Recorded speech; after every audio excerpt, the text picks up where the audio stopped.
इस तरह की इनकी छवि थी, लेकिन फिर ये पूरा घटनाक्रम हुआ, बीजेपी के टिकट पर चुनाव लड़ा और हार गए। मतलब विधायकी भी चली गई और जो बिल्कुल। और जैस्मिन, जिस तरह के बीजेपी की तरफ से दावे किए जा रहे थे कि क्लीन स्वीप करेंगे, लोकसभा में आपने जरूर क्लीन स्वीप कर दिया, लेकिन उपचुनाव जो विधानसभा के हो रहे थे उसमें एक तरह से बीजेपी को नुकसान उठाना पड़ा है। और अभी तक के जो नतीजे हैं वो आपके सामने हैं। कैप्टन रंजीत सिंह राणा जीत गए हैं, राकेश कालिया जीत गए हैं, कांग्रेस के विवेक शर्मा जीत गए हैं, और इसी तरह से राजेंद्र राणा जो बीजेपी से हारे हैं सुजानपुर सीट से, चैतन्य शर्मा बीजेपी के गगरेट से हारे हैं, और देवेंद्र कुमार बीजेपी से। और इस वक्त बड़ी खबर, जी हां जैस्मिन, इस वक्त बड़ी खबर आ रही जम्मू कश्मीर से, अनंतनाग सीट से इंजीनियर रशीद जीत गए हैं। जी हां, आजाद उम्मीदवार थे, इंडिपेंडेंट उम्मीदवार थे, और इंजीनियर रशीद इस वक्त जीत चुके हैं। जो बड़ी खबर जैस्मिन हमारे पास आ रही है। बिल्कुल बिल्कुल अबू, इंजीनियर रशीद का जीतना अपने आप में कई सवाल भी खड़े करता है। और क्योंकि पीपल्स कॉन्फ्रेंस के जो सज्जाद गनी लोन है,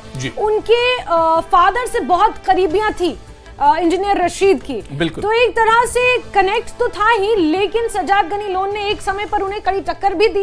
लेकिन उमर अब्दुल्ला का यहां से हार जाना, उमर अब्दुल्ला बहुत कॉन्फिडेंट थे, श्रीनगर छोड़कर बारामूला इसलिए गए क्योंकि उनको ये लगा कि भाजपा को वहीं से हराया जा सकता है, और भाजपा को इसलिए क्योंकि पीपल्स कॉन्फ्रेंस और अपनी पार्टी को सपोर्ट कर रही थी खुलकर भाजपा।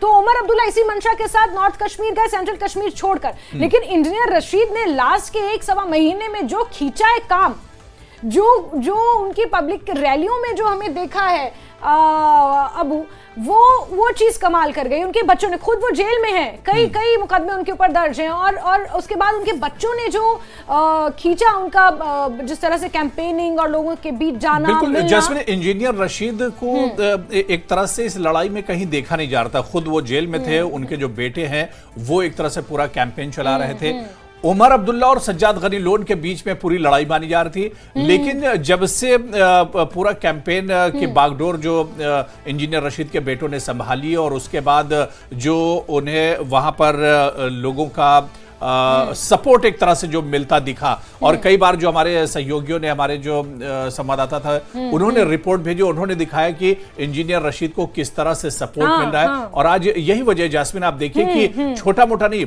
बड़े मार्जिन से इंजीनियर रशीद जीत कर आए। अभी आंकड़ा आया है अगर देखा जाए, हालांकि फाइनल मार्जिन आना भी बाकी है, लेकिन एक जो अप्रोक्सीमेट मार्जिन है 4,52,812, 4 लाख से ज्यादा। आप इमेजिन कर सकते हैं। तो ये उमर अब्दुल्ला के लिए भी एक बड़ी हार है। बिल्कुल, उमर अब्दुल्ला ने, जैस्मिन, ये भी दिलचस्प है कि कई घंटे पहले ही, नतीजे नहीं आए थे, लेकिन उन्होंने सोशल मीडिया पर एक तरह से ट्वीट कर दिया था, और उन्होंने अपनी हार तस्लीम कर ली थी, स्वीकार कर लिया था। बिल्कुल। और यही हार कहीं ना कहीं अनंतनाग राजौरी सीट से महबूबा मुफ्ती ने भी एक्सेप्ट कर लिया कि जो भी जनता का मैंडेट है, जो भी जनता का फैसला है, वो एक्सेप्टेड है। और हालांकि अगर जम्मू कश्मीर की 5 सीटों की बात की जाए तो उधमपुर पर अभी भी असमंजस बना हुआ है। उधमपुर में चौधरी लाल सिंह और डॉक्टर जितेंद्र सिंह की कड़ी टक्कर, और डॉक्टर जितेंद्र सिंह को लेकर ये कहा जा रहा था कि उनकी एक्सेसिबिलिटी नहीं है, शायद वो एक स्मॉल फैक्टर है व्हिच कैन गो अगेंस्ट। बिल्कुल नहीं, बिल्कुल उधमपुर की सीट पर भी हम आएंगे, उस पर भी बात करेंगे। उमर अब्दुल्ला